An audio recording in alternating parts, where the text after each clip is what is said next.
अस्सलाम वालेकुम। DNN news के साथ मैं हूं नादरा आमिर। अब रुख करते हैं खबरों की तरफ। खबर शामिल करते हैं चूनिया से। चूनिया म्यूनिसिपल कमेटी की हरदर्मी खुलकर सामने आ गई।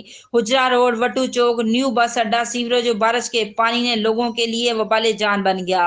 लोगों की मुश्किलात बढ़ गई। इंतजामिया की खामोशी लोगों की बेबसी का तमाशा देखने लगे। Chief officer municipal committee Chunian दफ्तर से बाहर निकलना गुनाह कबीरा समझने लगा। जिम्मेदाराना दफ्तर में बैठकर सब अच्छा की रिपोर्ट और सरकारी खजाने से तनख्वाहें लेकर खुशोखुरम।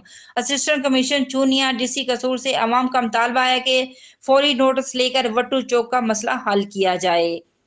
अकरम रावल, डिस्ट्रिक्ट क्राइम रिपोर्टर, नायब सदर, मरकजी प्रेस क्लब चूनिया। अब तक के लिए इतना ही। मजीद जानने के लिए हमारे साथ रहिएगा।